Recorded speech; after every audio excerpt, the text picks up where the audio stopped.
after having shown what inequality does to a society, I mean, bigger differences between rich and poor are damaging in all sorts of ways. Basically, all the problems that are more common at the bottom of the ladder get worse in more unequal societies. So you get more violence, more teenage births, more obesity, more drug problems, lower life expectancy. All that kind of thing gets much worse. But a lot of those sorts of problems, in a way, you can tell that it's a psychological effect of inequality because there are things to do with how people behave, and whether it's violence or drugs or whatever. And so we're now thinking more about what social hierarchy does to us mentally, psychologically. And one of the really powerful things it does, I think, is make us more worried about how we're seen and judged by others. I mean, if some people are enormously important and other people don't seem to matter at all, where do you come? What do people think of you? And I think that those sorts of worries about how we're seen and judged are made worse still because we're constantly meeting strangers. Instead of being embedded in a community of people who know us well, they're not going to be affected much by what I do today because they've known me all my life. In our society, we're meeting new people and having to worry about how we present ourselves all the time. And so those issues to do with low self-esteem, lack of confidence, social anxieties, or on the other hand, how people respond to the same sort of concern over judgments, which makes others talk themselves up. And so, they find ways of bringing into a conversation that they were, one of the youngest people to be promoted or they won this prize, or, all their achievements.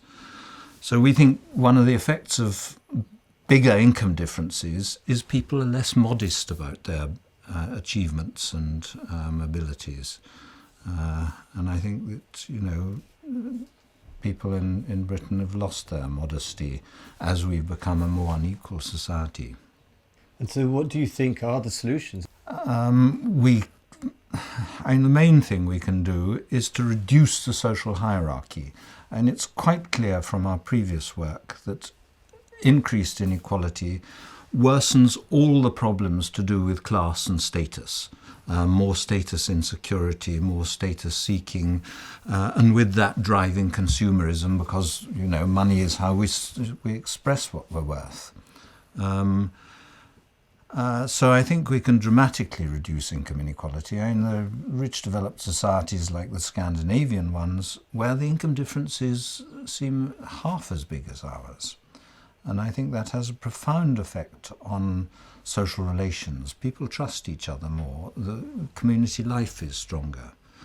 But I think moving towards a more sustainable economy, we need to make it a more local economy. And that too, as people get to know each other more and start to be more socially embedded, and no longer racked by the inequalities and worries about status. I think all those have very important psychological effects because, we know ourselves through each other's eyes. We're, in a way, biologically programmed like that. My experience, when I want the ground to swallow me up because I've done something so stupid in front of someone else, those kinds of worries and were extraordinarily sensitive to that kind of shame and embarrassment. It's actually crucial to being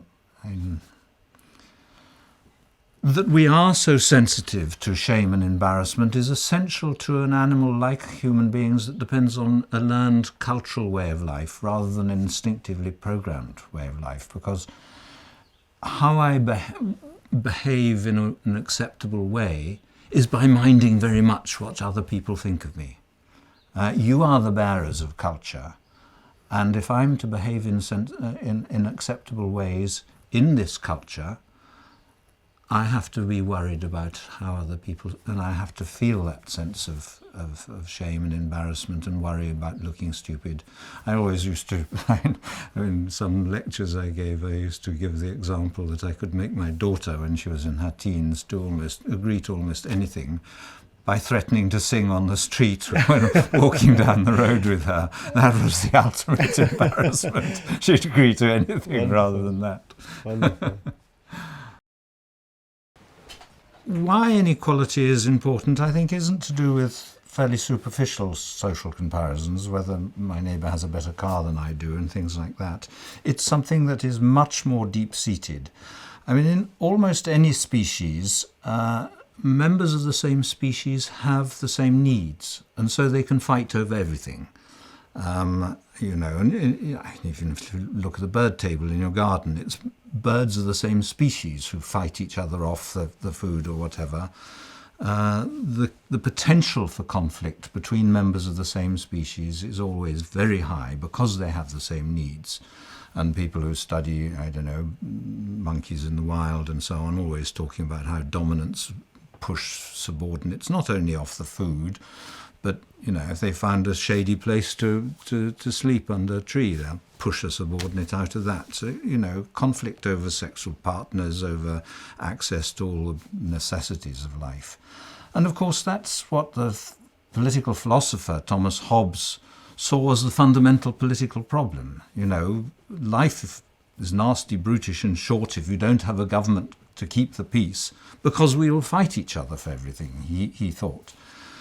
But what he missed, I think, was that in most hunting and gathering societies, that cover 90% or more of human existence, they avoided some of that potential for conflict through food sharing, gift exchange, great equality.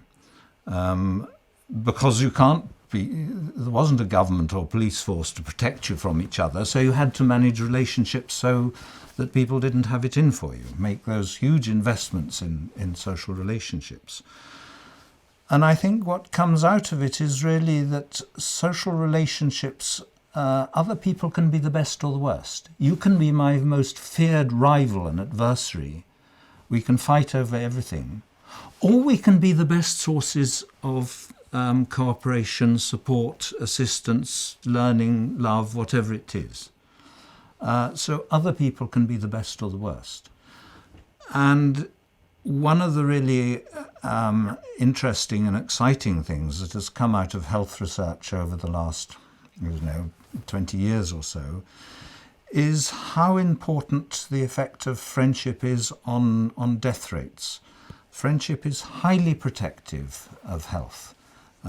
People who have good friendships, good relationships with their partners. I mean, you can actually see that, in experiments where they make little wounds on people's backs of people's hands, volunteers, they heal more slowly if you have a bad relationship with your partner. People with fewer friendships are more likely to catch colds from the same measured exposure to infection. These studies suggest that whether or not you have friends is more important or as important to survival in a follow-up period than whether or not you smoke. And of course, the symbol of friendship is the gift. The gift it's my acknowledgement that I recognise your needs. I'm not going to fight you over this. And your sense of indebtedness that may make you reciprocate the gift. Some anthropologists have called that a basic social compact between people. But the alternative is the conflict, but that forms a hierarchy because as I come to know that you win every fight, I don't actually fight you. I recognise that I'm subordinate. And so the fighting for things means you get a social hierarchy based on a recognition of physical strength. So the two opposite ways human beings can come together are as equals sharing, or in a dominance hierarchy where the strong get the, and so it's no chance that the rich have always been the high status, the powerful. Those things always go together. And so what's our work on inequality showing how damaging bigger income differences are in a society? What that is reflecting is our extraordinary sensitivity, both to friendship and to social hierarchy. If you put me down, if you treat me as inferior, I get really wild. And people who study violence say again and again, the most common trigger for violence is loss of face, humiliation, being disrespected, put down.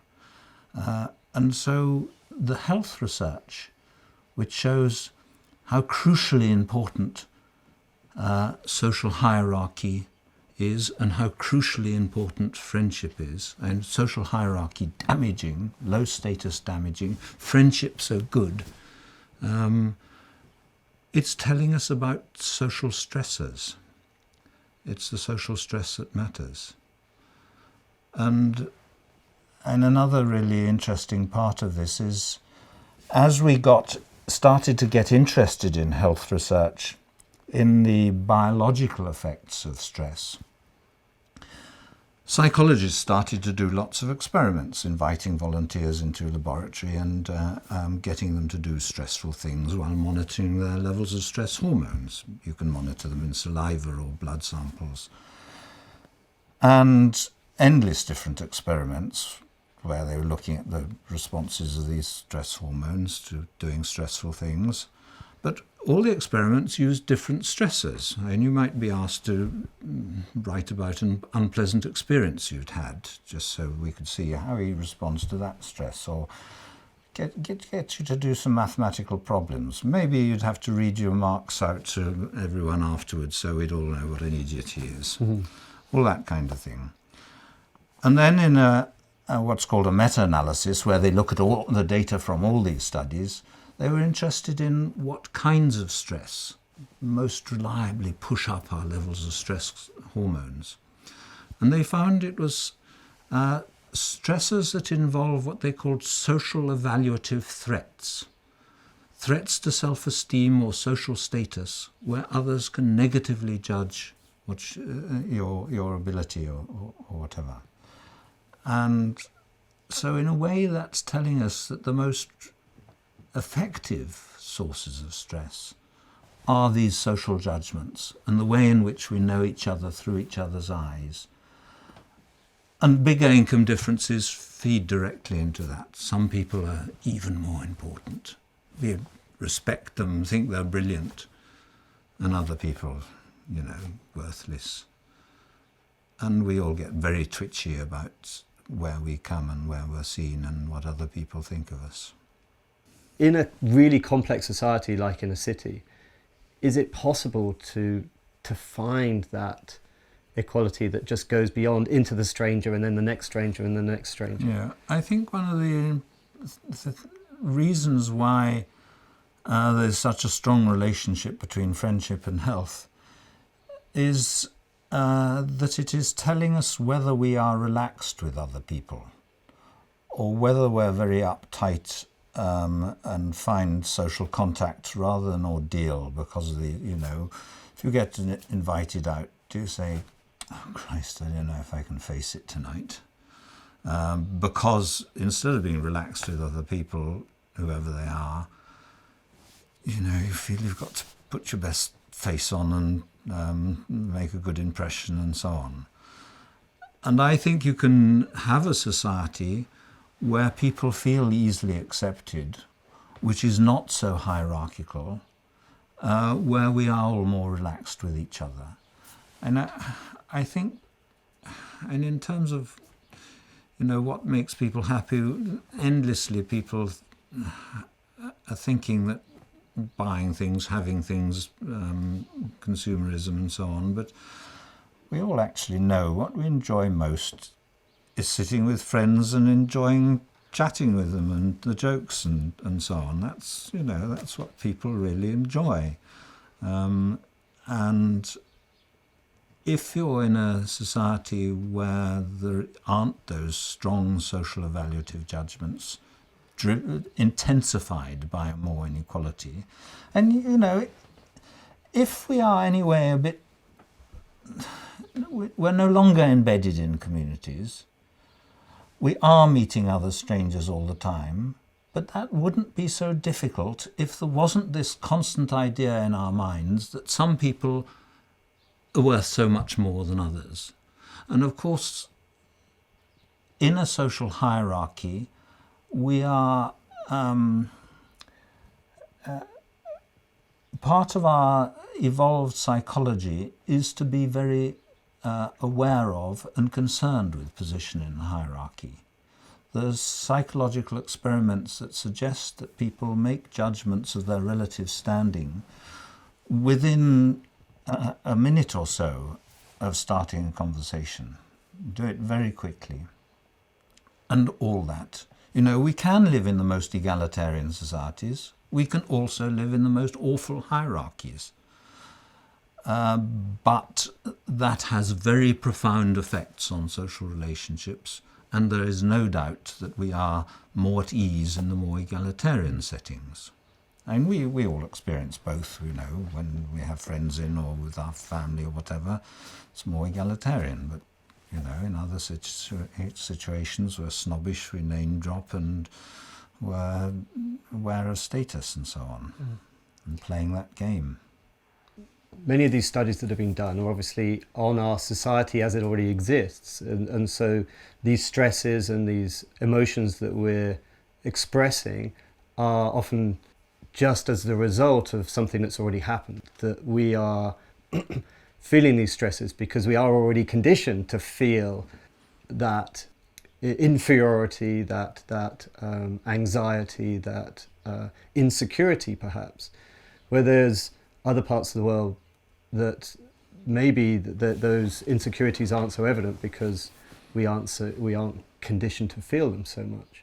I don't know if that makes sense, but what I guess I'm getting at is one of the things that I'm interested in looking at on this journey is how to undo some of that conditioning and how to find a more tranquil inner peace regardless of the external influences.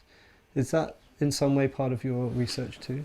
Well, I think that people too often think, you know, we've either got this kind of society, market, class-based market democracies, or we've got something bizarrely different, like small-scale hunting and gathering societies, nomadic groups, and so on.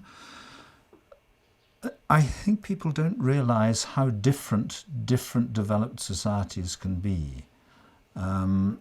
We were much more equal in the 1960s and 70s. It was really under Thatcher and Reagan with sort of neoliberal economics that income differences really widened dramatically. And I think we're all aware that the social fabric in our society has changed.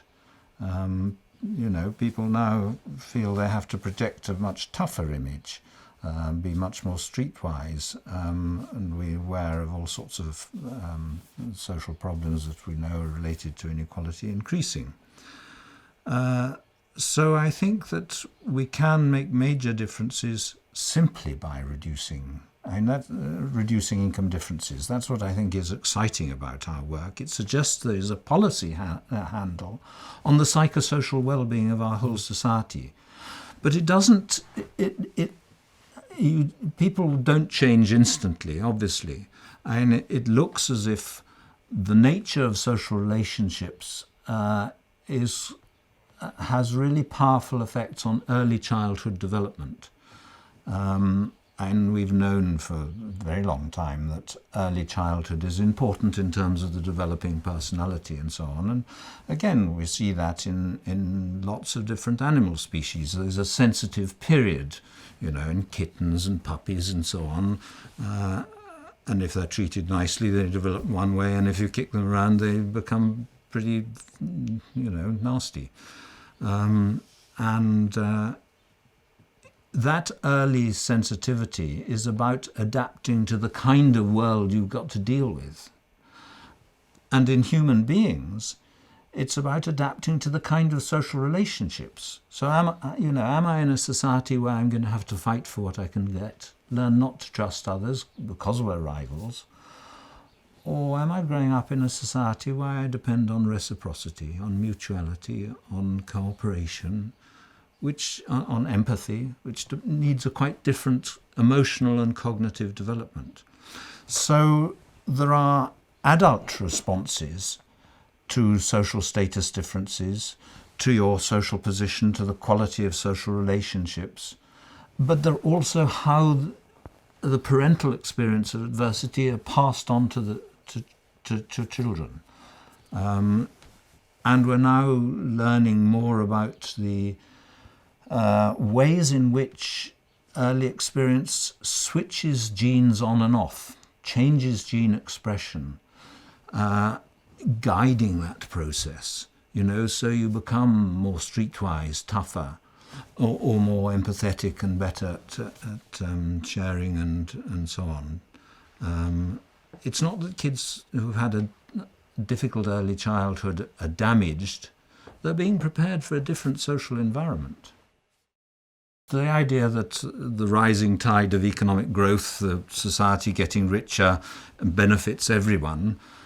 We know that over the last 30 years or so, that most of the benefits of growth have gone to the rich. And in some countries like the States, the poor have hardly gained at all. So it hasn't lifted all boats. But even if it did, amongst the rich developed societies, it no longer looks as if well-being improves by higher material standards. And that's certainly true in poorer countries. You raise the living standards and all sorts of things get better because many people haven't had access to basic necessities. But for us in the rich developed world, it looks as if having more and more of everything makes less and less difference. We've got the basics. And so, for instance, if you look at the relationship between gross national product per capita, average income in the rich developed societies and life expectancy, there's no connection at all. You get countries like Greece and Portugal and Israel, half as rich as the US and Norway, and no relationship with life expectancy at all. And yet within each country, there are enormous differences in life expectancy. So, in most of our cities, you find anything from 5 to 10, 12 years difference in life expectancy between rich and poor areas, often in the same city. The difference in life expectancy between people in professional occupations, doctors, lawyers, directors of larger companies, and unskilled manual workers, is, anything from 5 to 10 years in Britain. It's an appalling human rights abuse. And yet, although that's related to income differences within our society, as I said, the income differences between each country no longer seem to matter in the rich world. What that means is that within our societies, we're looking at the difference in relative income, where we stand in relation to each other, social position, and how big the gaps are between us. That's what matters now. Through those things to do with more with sense of superiority and inferiority, those worries about being looked down on and so on.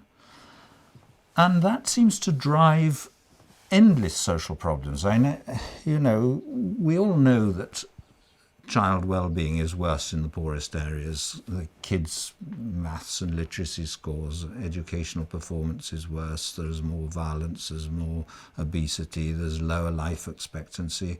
All those problems have that same pattern. So although there's depression and ill health and violence at the top of society, they're all more common at the bottom. Now, all those problems, you might think, okay, they're worse at the bottom because society just sorts people out. These vulnerable people, the hopeless ones, move down and the resilient move up. But what we find is that societies with bigger income differences have anything from twice as much of those kinds of problems to 10 times as much, which means they are responses to to social status differentiation itself. I mean that we know there are problems related to social status, and they get worse if you increase the social status differences. Not just a little bit worse, but hugely much worse. So it's not a matter of simply sorting the population. It's something that increasing the importance of social status does to all of us, not just to the poor. Even better off people live less well. If middle class people with good incomes, education, jobs, if they lived in a more equal society on the same incomes, the same jobs and so on, they'd probably live a little bit longer. Their children would do a little bit better at school. They'd be less likely to become victims of violence. The community life would be a bit stronger. Their kids would be less likely to get involved in drugs or become teenage parents. In that sense, we all do better in a more equal society. Does your work also look at how difficult or easy it is to break out of the social layer in which you were born? Yes, we've looked using other people's measures of social status, social mobility, how much people move up and down the social ladder. It's important because I think a lot of people imagine that big income differences are somehow fair if we can all find the right place to slot in that suits our abilities and so on. But what the data shows very clearly is that societies with bigger income differences have less social mobility. So Britain and the United States, which are amongst the more unequal of the rich developed countries, have low social mobility. We sometimes show the graph to American audiences, and we say if you Americans really want to live the American dream, not just dream it, you should go to Denmark or one of the Scandinavian countries where social mobility is so much higher. And people sometimes describing that data say, maybe it's because in a more unequal society the social ladder is steeper, it's harder to get up, or the rungs on the ladder further apart. But those are just analogies, and I think that actually what's going on is there are more downward social prejudices, more snobbishness. People judge each other's ability more by class. So, somebody who talks like that or has only been to that school, they can't be much good. Those kinds of prejudice. But also prejudice against ethnic minorities, and I think evidence suggests women have a harder time in more unequal societies. All those prejudices against people more vulnerable increase. It does pretty nasty things to us. Undoubtedly, some genetic factors which play into our feelings about where we fit and our tendency to feel superior, inferior, our sensitivity to that. There are also the early childhood influences. I am not arguing that there are not very powerful individual differences wherever they come from. But rather, if you imagine a bunch of people having to jump over a bar, the individual differences will tell you who is going to fail, who's going to knock the bar.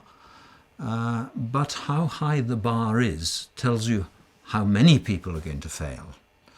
And I'm concerned not with the individual differences accounting for whether it's you or you, but with the kind of social environment which makes all these issues more difficult for all of us. It's always the more vulnerable who will fail, but that will be a larger group where the bar is higher. So I think that's how the individual differences in vulnerability and the effect of the kind of society you live in come together. We only have a capacity to know a certain amount of people, and our friendship level is sort of it seems to be evolutionarily set to a couple of hundred people at max, and that could be our community.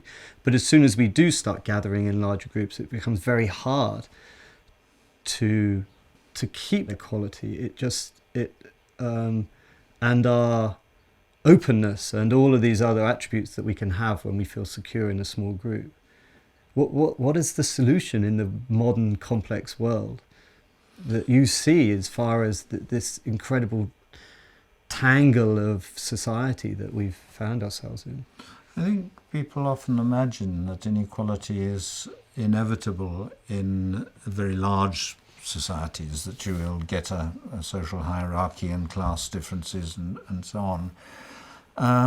In our work, what we do is not to imagine any hypothetical societies, but we look at the scale of income differences in different societies. You can get that from the World Bank or the United Nations websites. Simply, what is the scale of differences, for instance, between the top 20%, the richest 20%, and the poorest 20% in each country? And so it's absolutely clear that some societies, some of the rich developed market democracies, have much more equality than others. Some of them are very hierarchical, others less so. And they've all got these class systems, but the degree of inequality varies, and that variation is enough to have really important effects on the quality of social relations. I mean, one of the things that suffers most obviously from greater inequality is the strength of community life, social cohesion, how much people trust each other. And there are a lot of measures of those kinds of things, the cohesiveness of a community. And you find it in the more unequal of the rich developed societies. Maybe 15 or 20% of the population feel they can trust others, agree with a statement like most people can be trusted.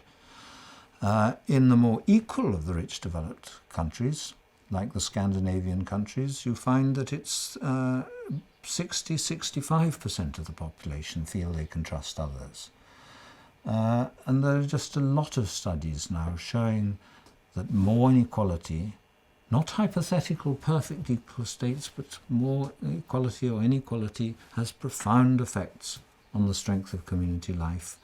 How much people feel, at ease with each other, whether they trust each other, or whether you start feeling social contact is a bit of an ordeal and keeping yourself to yourself and not talking to other people and, getting a bit sort of twitchy and neurotic about it all.